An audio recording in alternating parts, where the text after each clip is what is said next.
Good day, class. Today you are going to learn about verb tenses. Verb tenses can be separated into varied forms, and these include the simple tense, the continuous tense, the perfect tense, and the perfect continuous tenses. Now these forms of tenses, of verb tenses, they include the present, the past, and the future. So today we are going to look at the first type of verb tense, which is the simple tense. And these are three simple forms of tenses, which are present, past, and future. So you can read with me from page 64 while I am explaining this. The simple tenses are used to indicate when in time the action or events occur. They are usually the basis from which other tenses are formed, and only the third person singular in the present tense differs in form. So let's look at the present tense. The present tense states, today I jump, today she jumps, today I go, today he goes.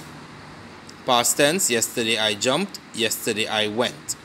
Future tense, tomorrow I shall or will jump, tomorrow I shall or will go. So basically the present tense tells us what is happening right now. The past tense tells us what happened before, and the future tense tells us what happens in the future or what will happen in the future, meaning that it didn't happen as yet. Now before we can form the past tense, there are some spelling rules which you must follow. And these spelling rules state that before the past tense of the verb can be formed, some of the words we have to add ed to the present tense. For example, jump, we just add ed, it will be jumped. Walk will be walked. Now all these rules you can find it on page 64. So you have to read these, and I want you to write all these notes for me in your grammar copybooks or your grammar notebooks and learn them. It is continued here on page 65 at the top. Alright, my camera needs adjusting here. Alright, good. So let's go back to the rule. The second rule, when the present tense ends with E, you drop the E and then add ed. For example, dance, we drop the E, it will now be danced. Care will be cared.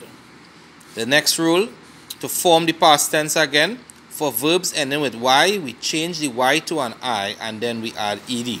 So hurry will be hurried, tidy will be tidied, apply will be applied. So here we drop the Y, we change the Y to an I and we add ed. Then the next rule, for some verbs, if the vowel comes before the last letter, we have to double the last letter before adding ed. For example, stop will be stopped, so here we double the last letter before adding ed. Clap will be clapped.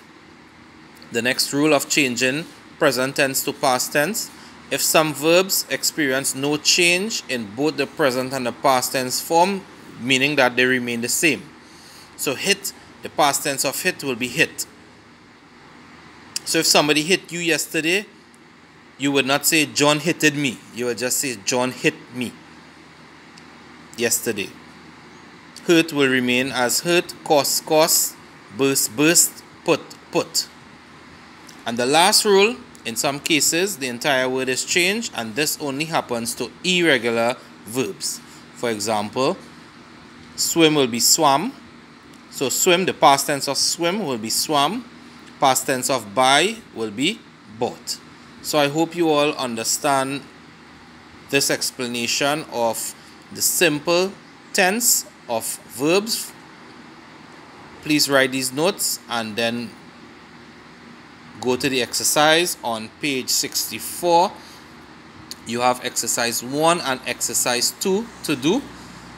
On this page here, exercise 1, numbers 1 to 8, and exercise 2, numbers 1 to 8. And then we will correct this on Zoom at 12:30 p.m.